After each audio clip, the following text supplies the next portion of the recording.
இன்னைக்கு என்ன இருக்கு? ஒரு ரிஸ்க். நான் பின்னாடி இருந்தா பால பிடிக்கலாம், ஃபைன்.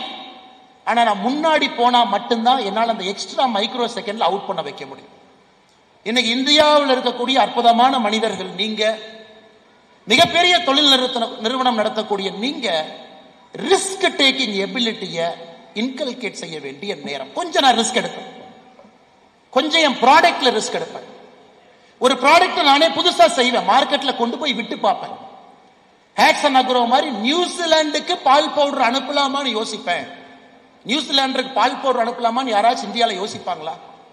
நியூசிலாந்துல மனிதர்களை விட மாடு அதிகம், மனிதர்களை விட ஆடு அதிகம்.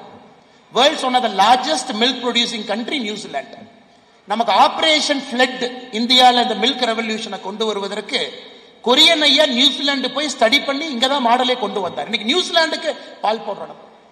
ஸோ ரிஸ்க் டேக்கிங் அபிலிட்டி என்னை பொறுத்தவரை, அன்பு சொந்தங்கள், சகோதர சகோதரிகள், நீங்க அடிப்படையில் இன்கல்கேட் பண்ண. Americans risk taking ability, risk எடுப்பாங்க. American corporations they take risk. ரிஸ்க பத்தி அவன் யோசிக்கிறதே. சொசைட்டியா இன்னைக்கு நமக்கு தைரியம் வந்துருச்சு. ரிஸ்க் எடுத்தாங்கன்னா நம்ம பேக் பண்ண. 20 ஆண்டுகளுக்கு முன்பு ரிஸ்க் எடுக்கணும், நம்ம பேக் பண்ணல. இன்ஜினியர் படி, டாக்டர் படி. ஒரு குழந்தை படிப்பதில் கூட நம்ம ரிஸ்க் எடுப்பதற்கு தயாரா இல்லை. காரணம், நாம் ஒரு நடுத்தரமான ஒரு நாடு. நடுத்தரமான நாடாக இருந்த காரணத்தினால் நம்ம சேஃபா தான் விளையாடுவோம். ஒரு பேங்க் ஜாப் சேஃப், எம்ப்ளாய்மெண்ட் எக்ஸ்சேஞ்சில் பதிவு பண்ணா சேஃப்.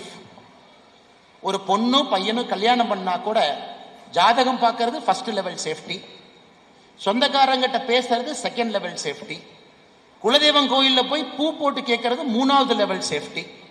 அதுக்கப்புறம் ஏதோ ஒரு கோயில்ல பொண்ணு மாப்பிள்ளையும் பேச வச்சு நல்லா பேசிக்கிறாங்களா, 4வது லெவல் சேஃப்டி. ஒரு பொண்ணு மாப்பிள்ளை கூட சேஃப்டி பார்த்து தான் கல்யாணம் பண்ணும். தவறு கிடையாது, நல்லதுதான், திருமணம் நிலைத்திருக்கும். ஏன்னா அந்த மாதிரி சொசைட்டியா நாம இருந்த காரணத்தினால சேஃப்டி இன்பில்ட். ஆனா இன்னைக்கு அந்த சொசைட்டி மாறிவிட்டது என்பதை நம்முடைய சகோதர சகோதரி உணர்ந்து கொள்ள வேண்டும். 4 trillion to 50 trillion. ஆப்பிள் இந்த மாதிரி சேஃபா யோசிச்சிருந்தாங்கன்னா it is not a $3.1 trillion record. அதனால இன்னைக்கு நீங்க நம்முடைய குழந்தைகளை ரிஸ்க் எடுக்க அலோவ் பண்ணுங்க. அவங்கள சேஃபா ஆட சொல்லாதீங்க. தோனி மாதிரி ஒரு ஸ்டெப் பின்னாடி, சையத் கிருமானி மாதிரி நல்ல கீப்பர், அருமையான கீப்பர் நிக்கலாம்.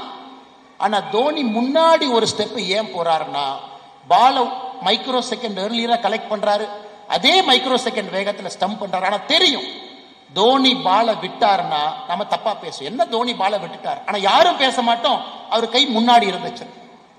நம்ம தவறு செய்யும் பொழுது இந்த உலகம் நம்மை பேசத்தான் செய்யும். ஆனா அதுக்காக நம்ம பயந்தோம் அப்படின்னா லைஃப்ல எந்த டெசிஷனும் நம்மால் எடுக்க முடியாது. அதனால லீடர்ஷிப், தலைமை பண்புக்கு அடிப்படை ரிஸ்க் நீங்க எடுக்க ஆரம்பிக்க.